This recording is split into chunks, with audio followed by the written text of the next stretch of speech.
Illegal, unreported, and unregulated fishing atau IUU fishing. Penangkapan ikan yang tidak bertanggung jawab ini mengancam keberlanjutan ekosistem laut kita, menghancurkan keanekaragaman hayati, dan merugikan jutaan nelayan yang bergantung pada laut untuk mata pencarian mereka. Aksi kejar-kejaran terjadi antara petugas dengan kapal penangkap ikan ilegal di perairan Natuna Utara. Petugas bahkan terpaksa melepaskan tembakan karena kapal berbendera Vietnam ini berusaha kabur saat hendak diamankan. Nelayan kecil di kota Sibolga dan Kabupaten Tapanuli Tengah, Sumatera Utara mengeluhkan maraknya praktik illegal fishing di wilayah tangkap tradisional mereka. Mulai dari pukat harimau, bom ikan, hingga Kementerian Kelautan dan Perikanan mengerahkan kapal pengawas Orca 5 untuk menangkap kapal ikan asing berbendera Vietnam yang diduga sedang melakukan pencurian ikan.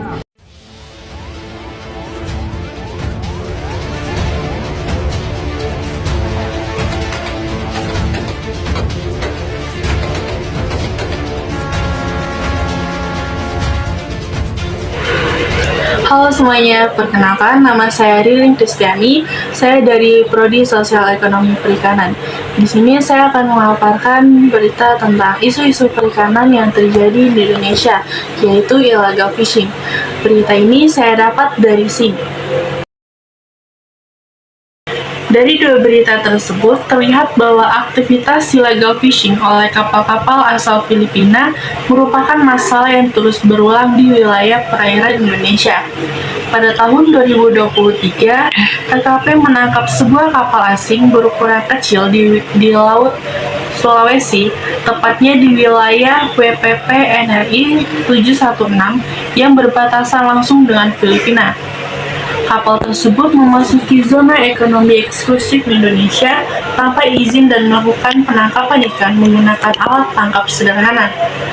Meskipun hasil tangkapan yang dibawa hanya sedikit, kasus ini menunjukkan adanya pola masuknya kapal asing melalui jalur perbatasan laut yang luas dan rawan.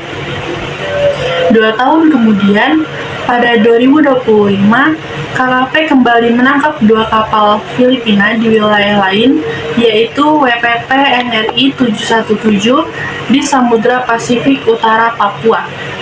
Berbeda dari kasus 2023 yang melibatkan kapal kecil, 2 kapal ini berukuran besar dan beroperasi dalam skema yang lebih terorganisasi. Salah satu kapal berfungsi sebagai kapal penangkap, sementara kapal lainnya bertugas mengangkut hasil tangkapan dalam jumlah besar hingga mencapai 5 ton.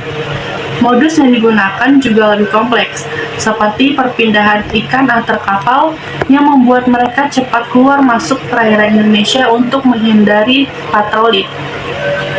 Fenomena tersebut terjadi karena beberapa faktor.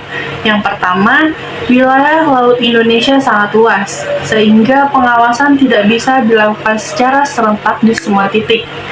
Area perbatasan di Sulawesi dan Papua termasuk wilayah yang jaraknya jauh dari pusat, sehingga kapal asing sering menganggapnya sebagai wilayah yang lebih aman untuk melakukan aktivitas ilegal.